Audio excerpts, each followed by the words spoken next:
Кратки најави за денес. Резултатите и успешноста на кардиолошкиот центар Свети Стефан Охрид се обврска на Министерството за здравство да им ја дадат потребната поддршка. Поволна безбедносната состојба на подрачјето на СВР Охрид, кажа министерот Спасовски. Граѓаните сметаат дека дезинформациите прават штета на туризмот. Анкета на ТВМ телевизија.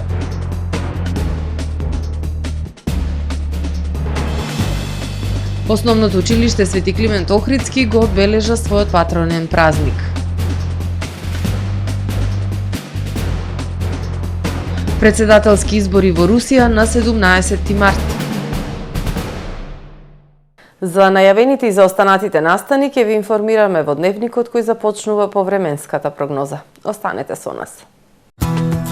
Трпе Инвест ви донесува метео на ТВМ.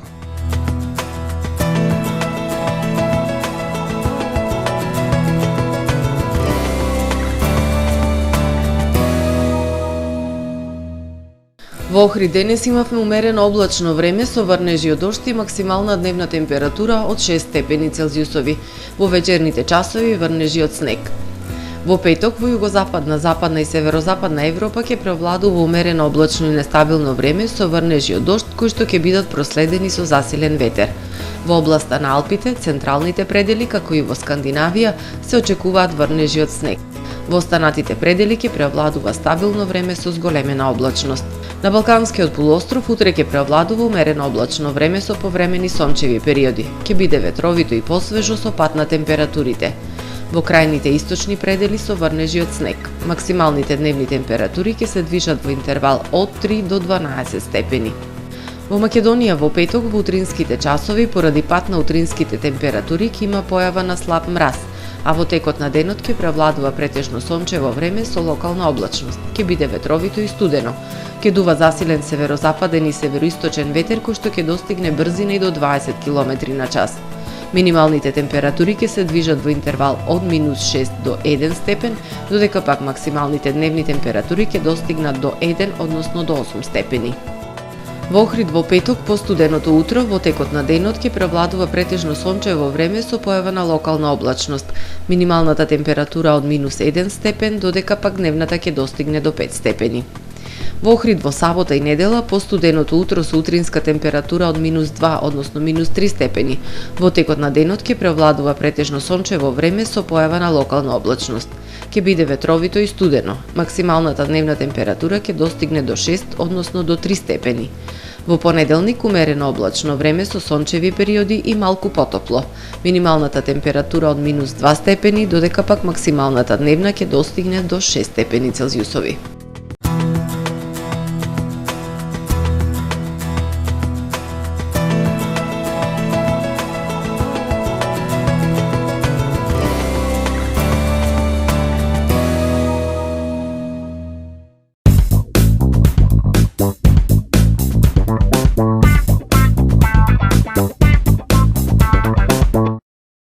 Тамаро е 25 години охридски водечки лидер и препознатлив бренд. Обуките од менаџерскиот тим се доказ за максимална посветеност кон вработените. Тамаро Холдингот се грижи за организацијата и на време од пренесените информации кои отсликуваат тимската работа. Секој успех на вработениот е успех и на компанијата. Маркетите располагаат со производи со висок квалитет од секакви брендови по одлични цени. Вкусните печива од Анабела пекарата се веќе омилен појадок на многу потрошувачи во Охрид. Анабела кујната услужува голем број на потрошувачи и компании.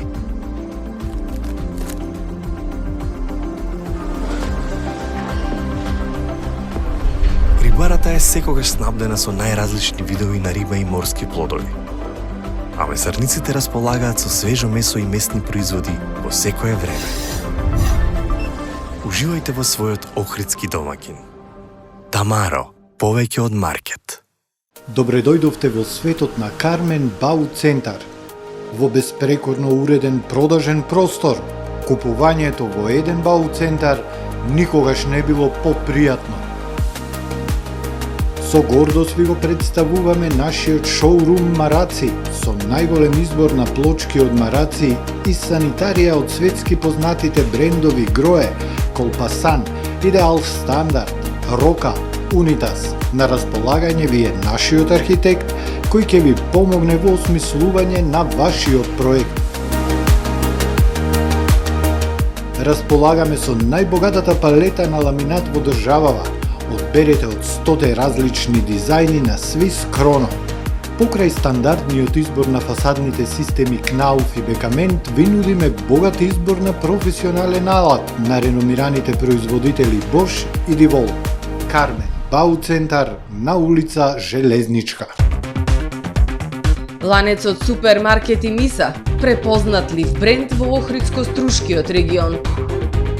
Во Миса секогаш се пазарува со мерак, во сопствената месарница, рибарница, пекара, зелен пазар и во одделот за готова храна.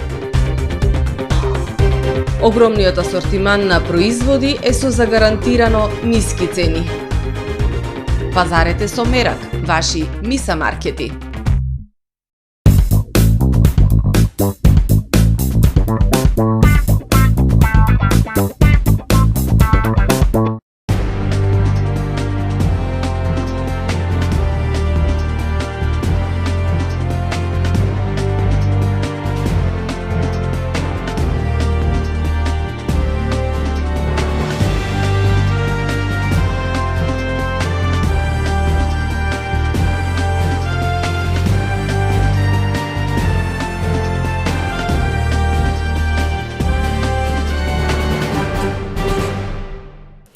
Добар ден, прво издание на Дневникот на ТВМ. Специјализираната болница за превенција, лекување и рехабилитација на кардиоваскуларни заболувања Свети Стефан Охрид е институција за пофалба, со целокупниот тим кој 24 часовно, 365 дена во годината е на располагање и дава услуги на голем број пациенти од целиот југозападен регион, а при тоа воведува нови диагностички процедури. Ова го истакна заменик министерката за здравство Маја Манолева, која денеска беше во посета на болницата. На средбата со директорката на болницата, доктор Елена Ковачевска-Башуровска, во фокусот биле потребите на оваа здравствена установа во поглед на опрема и просторни капацитети. Јавната здравствена установа, специјализирана болница за превенција, лекување и рехабилитација на кардиоваскуларни заболувања Свети Стефан од Охрид, се грижи за кардиолошките пациенти од целиот југозападен регион и истовремено прераснува во референтен центар за обука на лекари за интервентни процедури.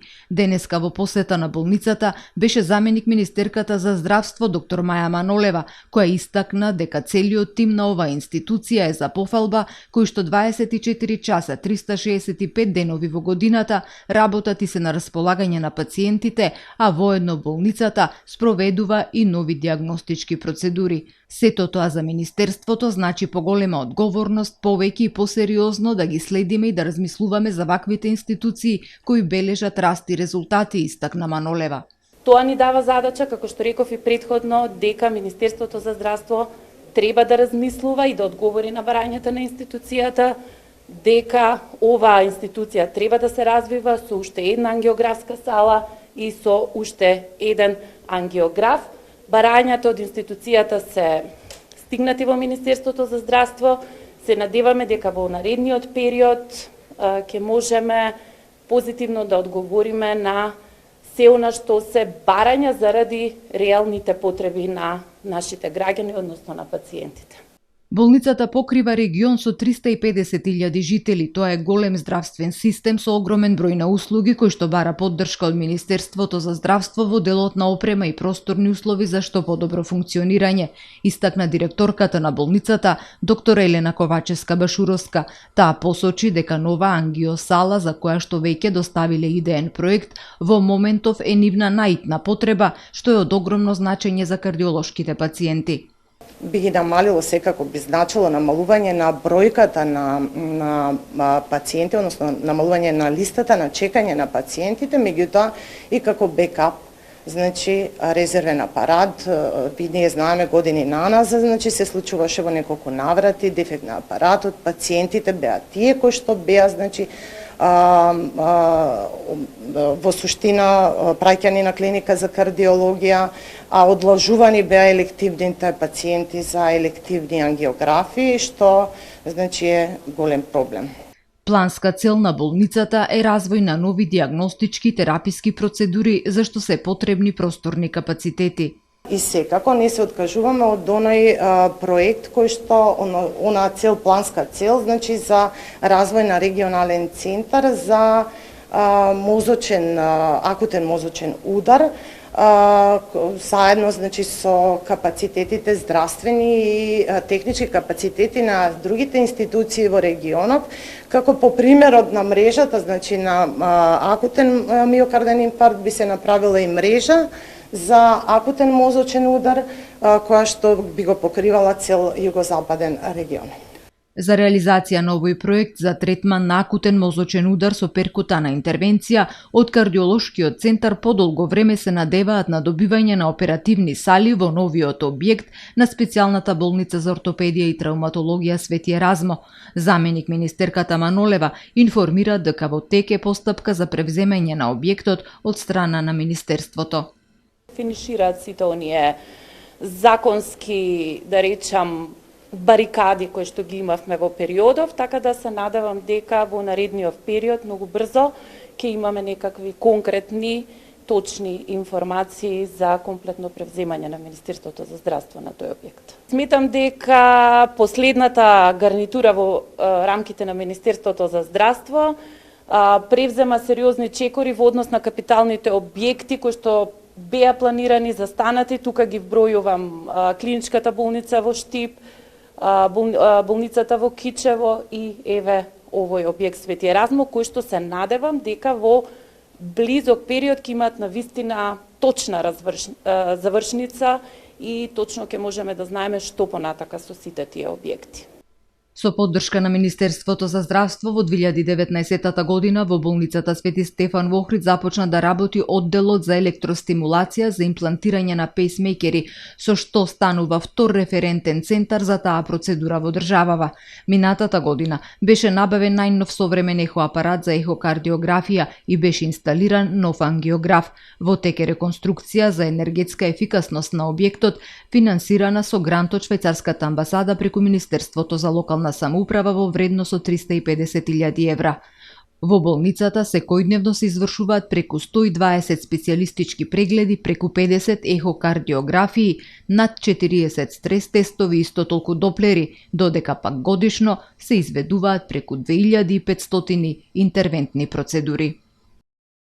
Поволна безбедносна состојба на подрачјето на СВР Охрид е оценката на министерот за внатрешни работи Оливер Спасовски, откако денеска во Охрид ги слушна резултатите од работењето на секторот.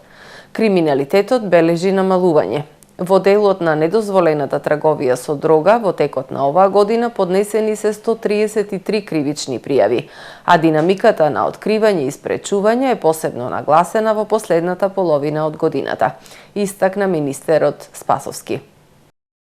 Безбедносната состојба на подрачјето во надлежност на СВР Охрид и на регионалниот центар Запад во 2023 година е поволна, без индиции да биде нарушена, а благодарение на раното детектирање на новите трендови и закани се олеснува превенцијата и борбата против криминалните појави. Ова го посочи министерот за внатрешни работи Оливер Спасовски, кој заедно со дел од раководството на МВР и на Бирото за јавна безбедност беше во посета на регионалниот центар за гранични работи Запад во Охрид, каде што оствари работна средба со раководствата на СВР Охрид, СВР Битола и на Центарот Запад. Спасовски изнесе дел од резултатите на СВР Охрид за 2023 година споредбено со претходната година. СВР Охрид бележи намалување на вкупниот криминалитет за 18,8%, додека ефикасноста во расчистување на кривичните дела со непознат сторител изнесува 44%. За одбележување се и контролните активности на полициската станица за граничен надзор Охридско езеро, каде периодов беа пронајдени 620 мрежи со 337 килограми ловена риба. Економскиот криминал бележи намалување од над 11% на ниво на СВР Охрид, додека во делот на недозволената трговија со дрога во текот на оваа година поднесени се 133 кривични пријави. а динамика на откривање и спречување е посебно нагласена во последната половина на годината, кога се реализирана заплена на наркотична дрога во 78 наврати.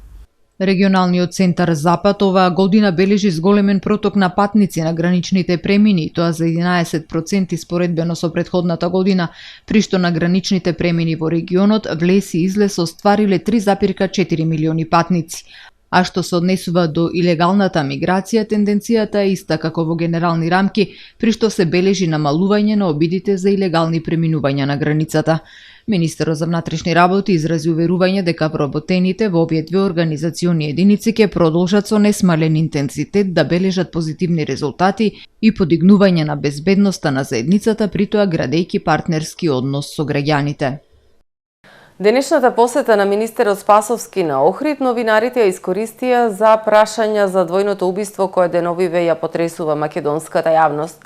Во однос на адвокатот Васко Стојков, со кој Љупчо Палевски заминал во Белград, министерот Спасовски кажа дека адвокатот е задржан на распит кој што се уште трае во рамките на 24-часовното задржување и кога ќе заврши, службите ќе одлучат што понатаму.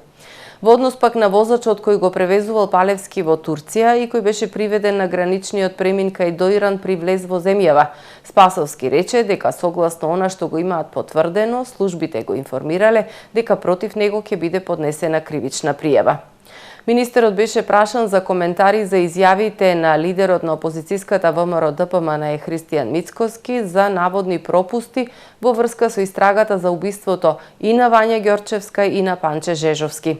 Еве што одговори Спасовски.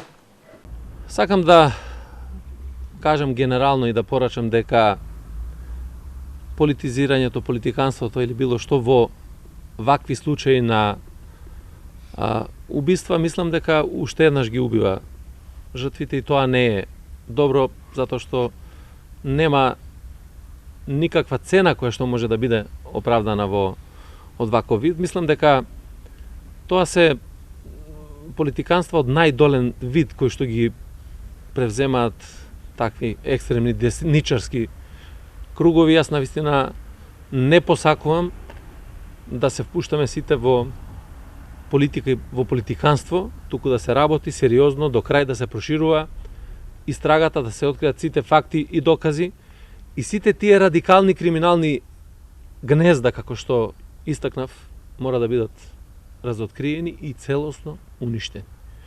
Затоа што хранењето на таквите луѓе, на мотивите и така натаму може да предизвикува сериозни последици.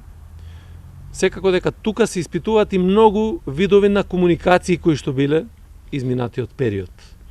И со осумничените, и со лица надворот од оваа група, така да сметам дека ќе се дадат и многу други одговори во однос на конекциите и така натаму кои што биле. Меѓутоа тоа е важно, реков, за истрагата, за да можат тие радикални структури да бидат целосно разбиени и навистина упатувам апел до сите да имаме одговорно однесување. Меѓутоа треба да се знае дека и Мицковски и сите оние кои што имале или имаат докази како што викаат, дека веднаш треба да ги предадат на истражните органи. Доколку не се предадат тие докази, тоа е кривично дело. Граѓаните потврдија дека во медиумскиот етер има огромен број на дезинформации кои прават штета врз туризмот. На спроведената анкета на ТВМ телевизија, дури 96% од граѓаните одговорија дека често или постојано се сретнуваат со лаги кои го уриваат угледот на градот Охрид. Граѓаните потврдија дека се сретнуваат со голем број дезинформации кои прават штета на туристичкиот углед на градот Охрид. ТВМ телевизија спроведе анкета за дезинформациите кои се однесуваат на туризмот. На прашањето колку често се сретнувате со дезинформации, лаги, невистини и манипулации во медиумите, 52% од граѓаните одговорија дека често се среќаваат со дезинформации, 44% одговорија дека постојано се среќаваат со дезинформации, а само 3% одговорија дека ретко сретнуваат лаги. Во однос на прашањето има ли дезинформации кои се пласираат пред почетокот на туристичката сезона.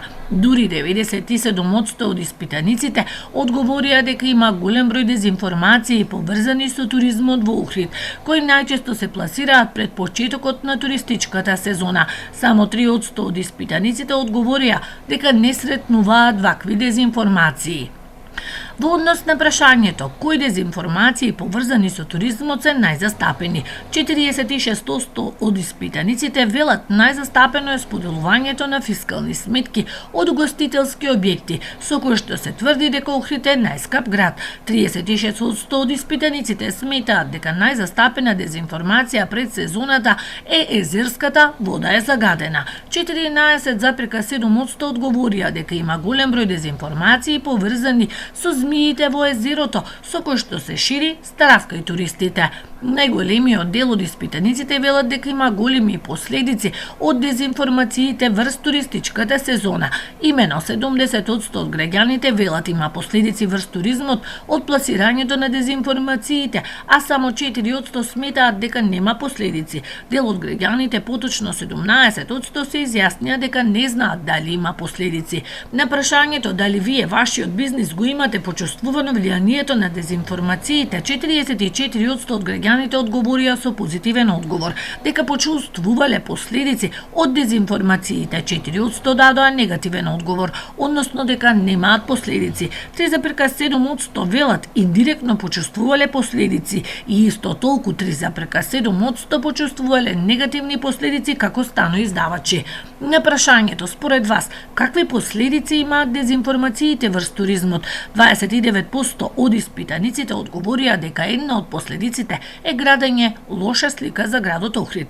27% сметаат дека со бројните дезинформации се урива угледот на градот Охрид. 23% сметаат дека се предизвикуваат финансиски штети врз локалното стопанство, а 20% велат дека токму поради дезинформациите се намалува бројот на домашните туристи. На прашањето кој најчесто пласира дезинформации за туризмот во земјава, дури 30% од испитаниците сметаат дека дезинформациите ги пласираат платени портали. 27% вината ја лоцираат во социјалните медиуми. 19% велат дезинформациите ги пласираат домашните туристи. 11% велат тоа го прават платени туристички агенции. А 14% велат дезинформациите ги пласираат новинарите. Граѓаните стануваат се посвесни за дезинформациите кои ги преплавуваат социјалните медиуми. На прашањето како треба да се бориме со дезинформациите и манипулациите, 39% од испитаниците сметаат дека треба да се проверуваат пласираните информации. 37% велат граѓаните треба да се информираат од професионални медиуми. 22% сметаат дека се потребни едукативни кампањи. Само 2% од испитаниците сметаат дека треба да се поднесуваат пријави за пласирањето лажни вести.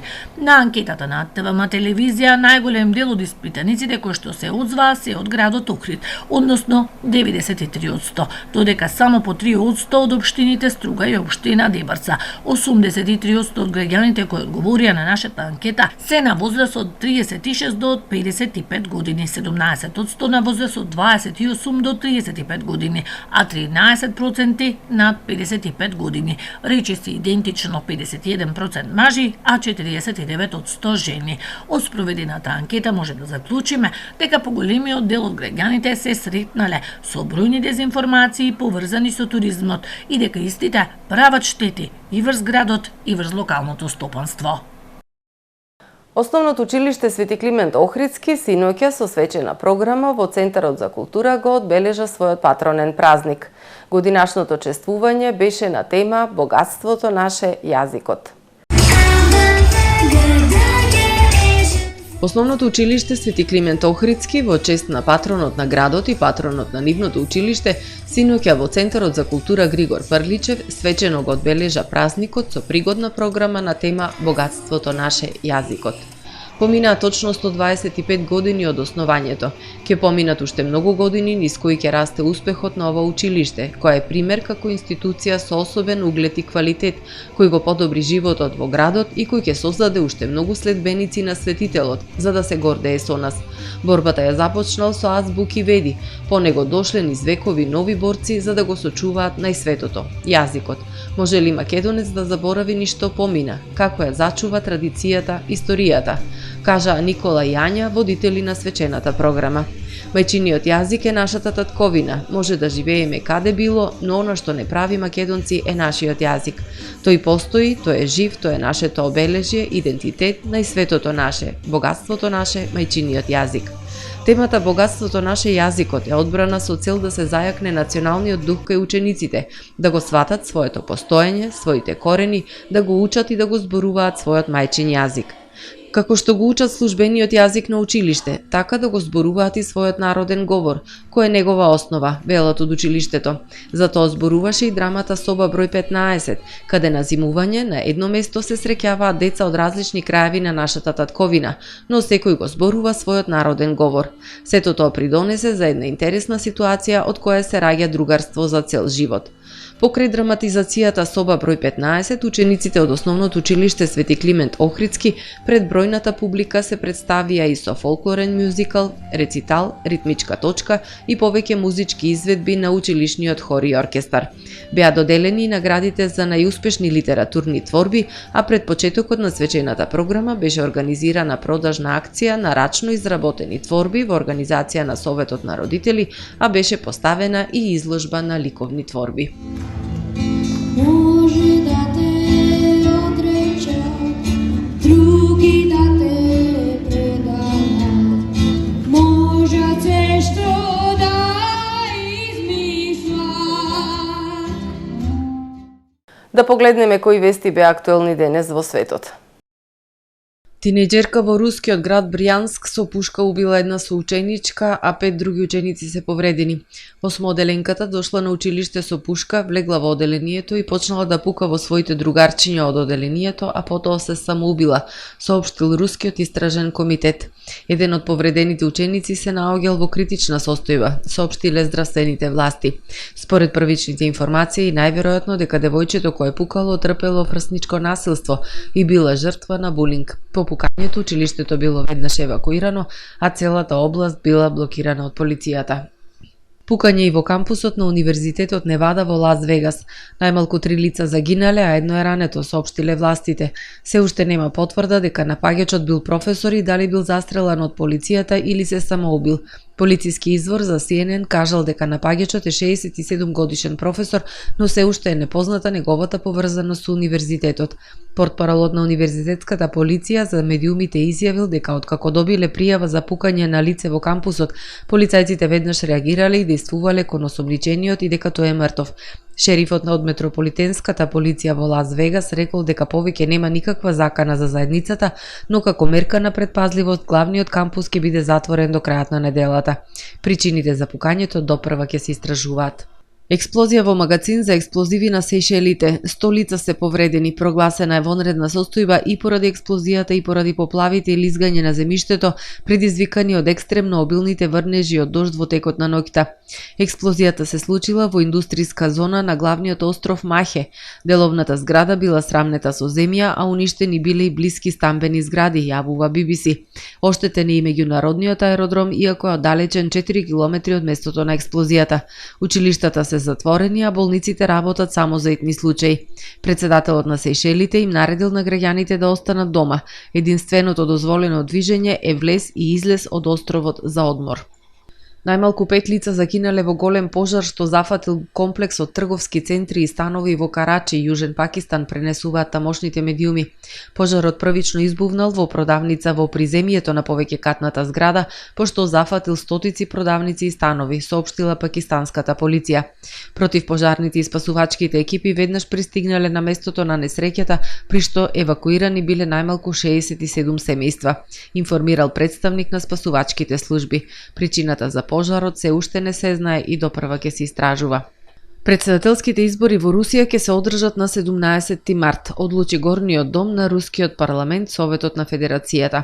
Сите 162 пратеници ја поддржале оваа одлука.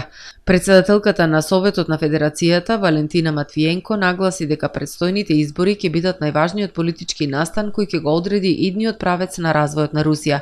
Таа додаде дека за прв пат и жителите на окупираните делови на Донецк, Луганск, Запорожје и Херсон ќе земат учество во гласањето. Директорката на Централната изборна комисија додала дека се разгледува можноста за одржување на 3-дневно гласање.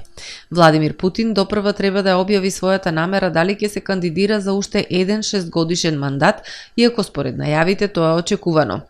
Во април 2021 година Путин потпиша закон кој му овозможува да се кандидира уште за 2 6-годишни мандати. Путин е на власт во Русија како председател или премиер од почетокот на веков, што го прави лидер на Кремљ со најдолг стаж од Јосиф Сталин. Почитувани гледачи, ви благодарам на вниманието со кое не следевте. Пријатно!